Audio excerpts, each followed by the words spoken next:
Morning guys, how we doing? Welcome back to the Free Hammers. Nice to see you again. Happy Independence Day to any American people that may be watching this. I think you never know. Yeah, there's a couple of rumours out there from the weekend. I haven't given my opinion on it, so I will quickly give my opinion on Sonny Perkins just quickly to start this video. Obviously he has left the club now. He had a couple of games, didn't he, last season? We all remember his sort of debut where he came on, hit the bar with a header in the Europa League. Seems like, he wanted a little bit more money and maybe some guarantee of even some playing time potentially. But it's not the case, and he has left the club. We probably will get a bit of compensation. I don't think we can be too much on the more high ground in terms of, tapping up players and stuff. Remember we did it with Jermaine Defoe and Charlton all them years ago. But yeah, not much else on that. Is what it is. Kid, he's gone. We've not seen anything of him properly, so you can't judge it. A player that we have been linked with today, though, or yesterday, should I say, is Amadou Onana. Apparently, we bid 23 million. Initial bid has been rejected. We look like we're going to be going back in for him. For those of you who don't know him, he's mainly a central defensive midfielder. Plays for Belgium. Born in Senegal, but plays for Belgium. Can play centre back and can play a general central midfield role. I reckon you could probably get him out there for about 27. I reckon it might take just a little bit more. 20 years old, and he's 6'5", which is absolute monster. Listed strengths are aerial duels, likes a good through ball as well, and tackling as well. Looks like an absolute beast. Like I say, 20 years old, absolute giant of a man. Plays for Lille, some Champions League experience. Would I like it to happen? Yes.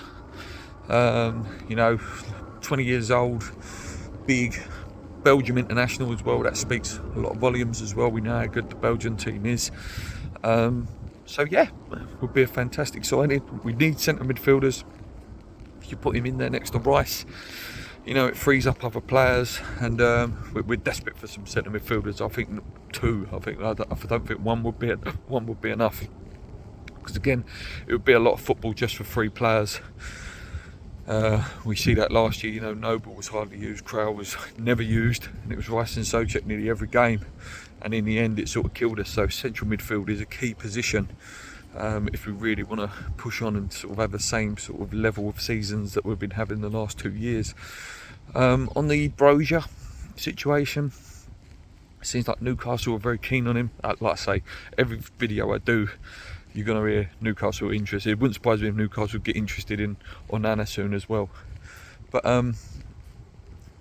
Newcastle have obviously got that bit more money, but maybe Broha will want to stay in London. That's my hope. Apparently he was very keen on the move. I expect him to, by all rumours, he's going to go on Chelsea's pre-season tour, so Tuchel can have a proper look at him. We'll see. I really do want him. I really, really want him. But like I say, this one I think could rumble on a little bit. A few games left to be played on this one, I think. It wouldn't surprise me if he goes out on loan rather than a buy deal, so Tuchel can have a look. Because they're linked with who they're linked with, Lewandowski. They're also linked with Ronaldo as well, who wants to leave Manchester United. So it's okay signing those guys. Lewandowski might get 2 years out of Ronaldo, 2 years.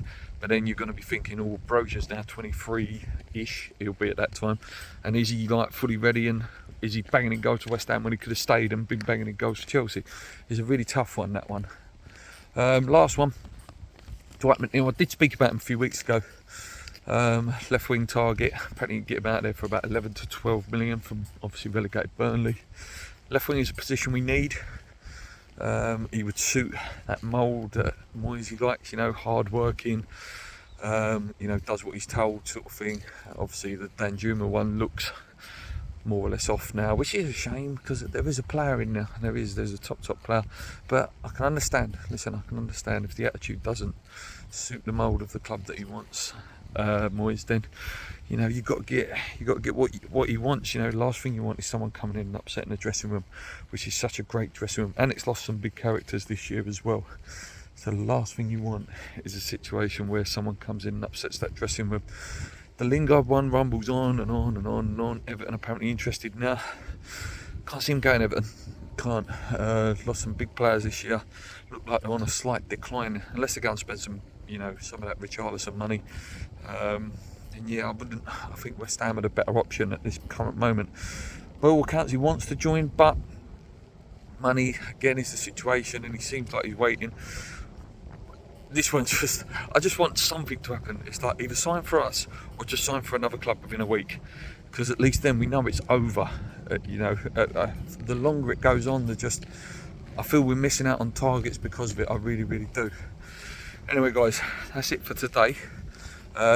Yeah, sorry for not having a video every day, but the news is a bit samey all the time, and you know, I don't want to keep doing a video just for the sake of a video. You know, it has to be, you know, new content and new names that have come up, and that's exactly what today's is. I hope you all have a good week, and I'll be back if there's any news later in the week. Come on, you irons.